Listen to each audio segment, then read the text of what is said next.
केशव पंडित और सलीम भाई के घर रिश्ते की बात सुनकर पूरा मोहल्ला हैरान था। जो इतने सालों में नहीं हुआ वो आज हो रहा था। आज केशव पंडित के रिश्तेदार रिश्ते से नाराज थे। वहीं सलीम भाई के घर में भी तनातनी का माहौल था। केशव पंडित और सलीम भाई दोनों मन ही मन खुश हो रहे थे। उधर शिवम और आरफा भी खुश थे। 2 दिन बाद पंडित जी के कहने पर घर वाले शिवम की शादी का शगुन लेकर सलीम भाई के घर आए। सलीम भाई ने उनके लिए अच्छा इंतजाम कर रखा था, लेकिन केशव पंडित के मन में तो शंका थी ही। वह सलीम भाई को भी उन पर कुछ गहरा विश्वास नहीं था। उन्होंने भी अपने अपने कुर्ते के नीचे छुरे हथियार छुपा रखे थे। शगुन टेबल पर रखने के बाद केशव पंडित ने अपने पीछे से छुरा निकाला। ये देखते ही सलीम भाई के घर में खड़े सभी लोगों ने अपने अपने छुरे चाकू निकाल लिए। शिवम और उसके घर वाले तो घबरा गए, जबकि खुद सलीम भाई ने भी अपना छुरा केवल केशव पंडित के आगे कर दिया। अरे ये क्या कर रहे हो आप लोग? हमारे पिताजी यहाँ शगुन लेकर आए हैं और आप लोग।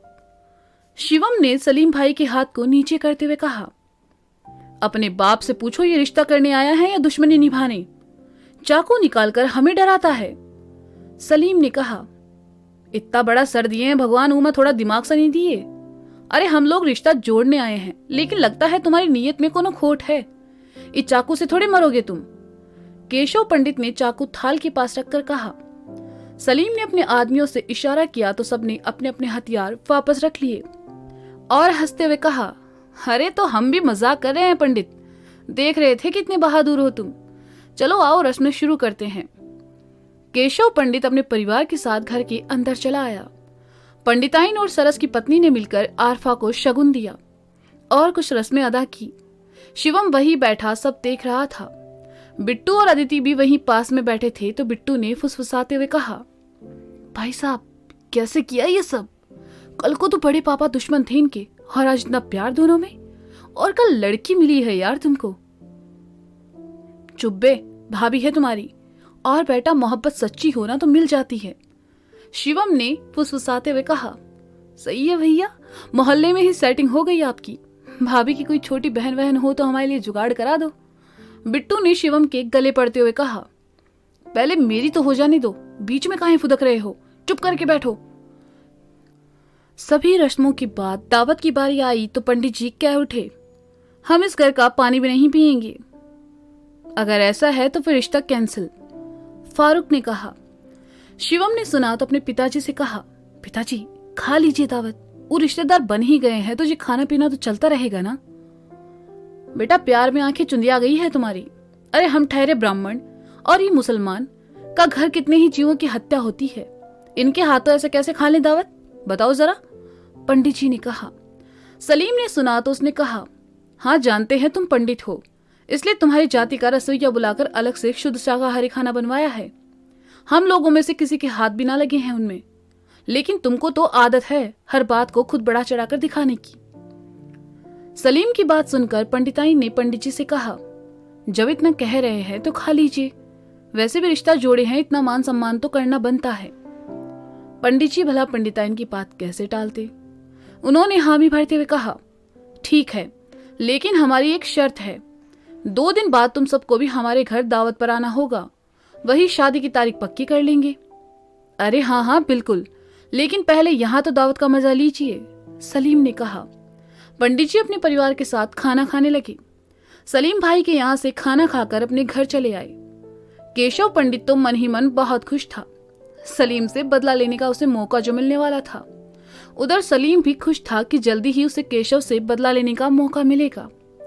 2 दिन बाद सलीम अपने परिवार के साथ केशव के घर आया। केशव ने भी खूब स्वागत सत्कार किया। चलते चलते सलीम भाई की नजर पंडिताइन से जा मिली और एकदम से उनका मिजाज बदल गया और उन्होंने बड़ी ही शराफत से कहा, आदाब, नमस्ते। पंडिताइन ने कहा और वहां से दूसरी ओर चली गई। एक पंडिताइन ही थी जिसके सामने सलीम भाई चुप हो जाते थे। आरफा और बाकी लोग बरामदे में शिवम के घर वालों के साथ थे और केशव पंडित कुछ लोगों के साथ बैठे थे। वहीं सलीम और उसका साला फारूक भी बैठा हुआ था। बातों बातों में एक आदमी केशव पंडित पर भड़क उठा। केशव पंडित भी उसे सुनाने लगे।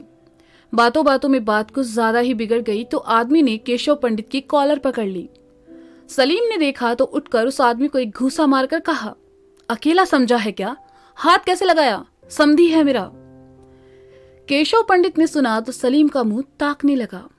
सलीम ने उन्हें डांट कर भगा दिया।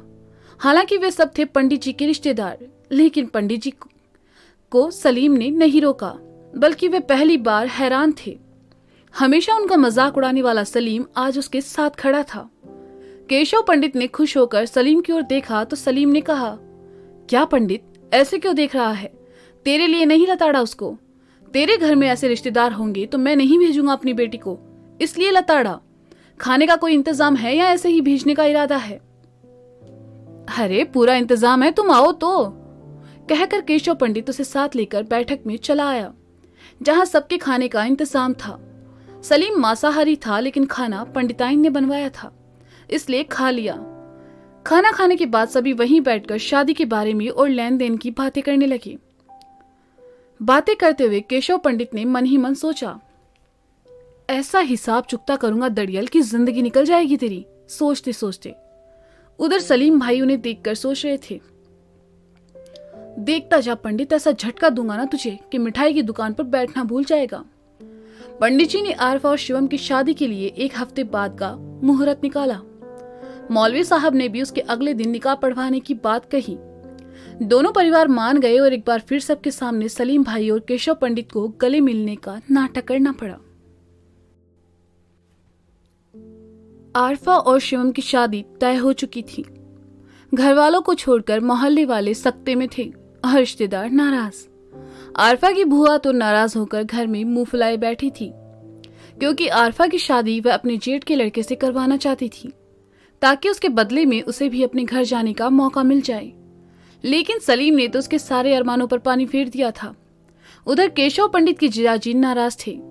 पंडिताइन की कितनी ही मिन्नतें करने के बाद वे शादी में आने को तैयार हुए। शिवम के मामा भी इस बेमेल रिश्ते से नाराज थे, लेकिन पंडित जी के आगे उनकी एक न चली। दोनों घरों में शादी की तैयारियां शुरू हो गई। आरफा और शिवम को शादी से पहले मिलने से साफ मनाही थी, इसलिए दोनों छत से ही एक दूसरे का दीदार कर लिया करते थे। बिट्टू खुश था क्योंकि शिवम की शादी के बाद उसी का नंबर था, लेकिन पंडित जी दिन भर उसे शादी की तैयारियों के कामों में पेलते रहते थे। अदिति खुश थी क्योंकि उसे नए नए कपड़े पहनने को मिलेंगे शादी में। पंडित जी भी दिल खोलकर खर्चा कर रहे थे, खुद को सलीम से एक कदम भी पीछे रखना नहीं चाहते थे। उधर सलीम भाई भी तैयारियों में लगे हुए थे। उन्होंने मोहल्ले में सबको न्योता भिजवा दिया। सेम न्योता पंडित जी की तरफ से गया और मोहल्ले वाले परेशान कि किसके यहाँ जाए और किसके यहाँ नहीं। मोहल्ले के मैदान में ही शादी के सभी इंतजाम किए गए। पंडित के घर रिश्तेदारों का आना जाना शुरू हो चुका था। उनमें से कुछ रिश्तेदारों ने इस रिश्ते को मौन स्वीकृति दे दी, लेकिन कुछ ऐसे थे जो अब भी चाहते थे कि शादी ना हो। कुछ ने पंडित जी के कान भरने शुरू कर दिए और नई नई शर्तें रखने की राय दी। पंडित जी भी इनकार करते तो रिश्तेदारों ने ये कहकर उन्हें चने के चने झाड़ पर चढ़ा दिया कि अरे पंडित जी लड़के वाले हो, आप तो ये मांग कर सकते हो। ऐसे ही रिश्तेदारों के बहकावे में आकर केशव पंडित ने फरमान भिजवाया कि शादी से पहले लड़की वालों को एक अच्छी दावत का इंतजाम करना होगा, जिसमें पंडित जी की ओर से मोहल्ले वाले और रिश्तेदार शामिल होंगे। सलीम भाई के घर जब ये बात पहुंची तो उनका साला फारूक भड़क गया और कहा, ये क्या बात हुई भला? पंडित जी की मर्जी चलेगी, वो लड़के वाले हैं तो क्या हम उनकी हर बात मानेंगे? फारूक सब्र रखो, वक्त सबका आता है, अपना भी आएगा। तुम आज शाम दावत का इंतजाम करो, सलीम भाई ने कहा। पंडित जी को लगा सलीम उससे झगड़ा करने आएगा, लेकिन यहाँ मामला उल्टा पड़ गया और सलीम ने सबको शाम की दावत पर आने को कहा। दावत मोहल्ले के उसी मैदान में रखी गई। केशव पंडित के घर वाले और रिश्तेदार सभी शामिल हुए। घर वालों के साथ साथ मोहल्ले वाले भी शानदार दावत का मजा लेने पहुंच गए। केशव पंडित के रिश्तेदार भी कम नहीं थे, जानबूझकर बार बार खाने में कमी निकाल रहे थे, जिससे सलीम को बुरा लगे और वह ये रिश्ता तोड़ दे। लेकिन सलीम ने ऐसा कुछ नहीं किया और साथ ही अपने आदमियों को भी चुप रहने का इशारा किया। सलीम को चुप देखकर केशव पंडित के एक रिश्तेदार ने कहा, ये कैसी पूरियां बनाई है, इतनी सख्त, और ये रायता तो इतना खट्टा है कि दांत किटकिटाने लगे हैं। सलीम ने जैसे ही सुना अपने साले फारूक से कहा, अरे फारूक मियाँ, इन भाई साहब को जरा स्पेशल डाइट देना। क्या स्पेशल डाइट? रिश्तेदार ने खुश होकर कहा। हाँ हाँ भाई साहब, खाने के साथ साथ पीने का भी इंतजाम है, आप इनके साथ जाइए। सलीम ने कहा तो आदमी की आंखें चमक उठी और वह अपनी प्लेट रखते हुए कहने लगा, अरे तो पहले बताना चाहिए था। सलीम ने फारूक से इशारा किया तो फारूक उसे घर के पिछवाड़े में ले गया और उसकी जमकर धुलाई कर दी। बेचारा रिश्तेदार गिरते पड़ते केशव पंडित के सामने पहुंचा और उसे बढ़ चढ़कर सब कहा। बस फिर क्या था, गुस्से से बौखलाए पंडित जी ने ऊंची आवाज में सरस से कहा, अरे ओ सरसवा, कानपुर के जो लठैत बुलाए हैं भेजो उन्हें। मुझे तो इस दड़ियल पर पहले से ही शक था कि इसके मन में चोर है। उधर सलीम ने सुना तो गुस्से से कहा, हाँ हाँ, तू खुद तो जैसे बड़ा दूध का धुला है ना। साले कमीने इंसान अपने रिश्तेदार को बुलाकर मेरी इज्जत का कचरा करवाना चाहता है। मुझे मालूम था तूने अपने आदमी बुला रखे हैं, तो तुझे क्या लगा मैं ऐसे खाली बैठा रहूंगा। कहते हुए सलीम ने पलटकर कहा, सब आ जाओ बे। सलीम के इतना कहते ही उसके आदमी भी वहां चले आए। बस फिर क्या था, दोनों के आदमियों के बीच झगड़ा शुरू हुआ। टेंट उखाड़ दिए गए, एक दूसरे के ऊपर खाना फेंका जाने लगा, कुर्सियां टेबल फेंके जाने लगी। आधे घंटे में सब तहस नहस हो गया। मोहल्ले में से किसी ने पुलिस को खबर कर दी। जैसे ही पुलिस की गाड़ी आई, भीड़ तितर बितर हो गई। सभी आदमी वहां से भाग गए। बस टूटे हुए टेंट के बीच सलीम भाई और केशव पंडित खड़े एक दूसरे को घूर रहे थे। पुलिस की गाड़ी वहां पहुंची, उसमें से इंस्पेक्टर उतरकर नीचे आया और उन दोनों के पास आकर कहा, का केशव पंडित और सलीम भाई, काहे उत्पात मचाए हो और कब खत्म होगा तुम्हारा ये झगड़ा? बैठकर काहे नहीं सुलझा लेते से? कुछ नहीं हुआ है इंस्पेक्टर, कुछ गुंडे घुस आए थे यहाँ, बाकी सब ठीक है, आप जाइए, सलीम ने कहा। हाँ गुंडे ही थे, दाढ़ी वाले गुंडे, केशव पंडित ने कहा। पुलिस की गाड़ी वहां से वापस चली गई। सलीम और केशव एक दूसरे को घूरते हुए अपने अपने घर चले गए। शिवम छत पर खड़ा था, वह नीचे आया और टूटे हुए टेंट में रखी कुर्सी पर आ बैठा। वहां का नजारा देखकर उसे बड़ा दुख हो रहा था। शिवम अपना सर पकड़कर बैठ गया। कुछ देर बाद किसी ने उसके कंधे पर हाथ रखा। शिवम ने सर उठाकर सामने देखा, आरफा खड़ी थी। शिवम ने उसके दोनों हाथों को अपने हाथों में लिया और आरफा के पास पड़ी कुर्सी पर बिठाते हुए कहा, ये लोग कभी नहीं सुधरेंगे। आरफा ने शिवम की तरफ देखा और कहने लगी, ये लोग कभी नहीं बदलेंगे शिवम, भले हम कितनी भी कोशिश कर ले, लेकिन इनके बीच की नफरत और दुश्मनी खत्म नहीं कर पाएंगे। ये लोग कभी नहीं सुधर पाएंगे। सुधर सकते हैं, सुधरना चाहते भी हैं तो ये हरामखोर रिश्तेदार नहीं सुधरने देंगे। हम पिताजी से कहे भी थे कि इन्हें ना बुलाओ, लेकिन नहीं सुनी। अब झेलो इन्हें, जब तक इनके बीच की दुश्मनी खत्म नहीं होती शादी करने में खुशी नहीं होगी। आरफा, हम सोच रहे हैं कि हमारे रिश्ते के बाद इनका झगड़ा भी खत्म हो जाएगा, लेकिन नहीं, खत्म होने के बजाय ये और बढ़ता जा रहा है। शिवम ने कहा, ऐसे तो इनकी दुश्मनी कभी खत्म नहीं होगी। आरफा ने उदास होकर कहा, होगी, और हम खत्म करेंगे। पहले इस झगड़े की जड़ तक पहुंचना होगा। इस झगड़े की शुरुआत ही इसे खत्म कर सकती है। हम अपने प्यार को ऐसे हारते हुए नहीं देख सकते। आरफा, अपने प्यार को बचाने के साथ साथ हमें इनकी दुश्मनी भी खत्म करनी होगी। शिवम ने कहा। शिवम, हम आपके साथ हैं, आरफा ने कहा।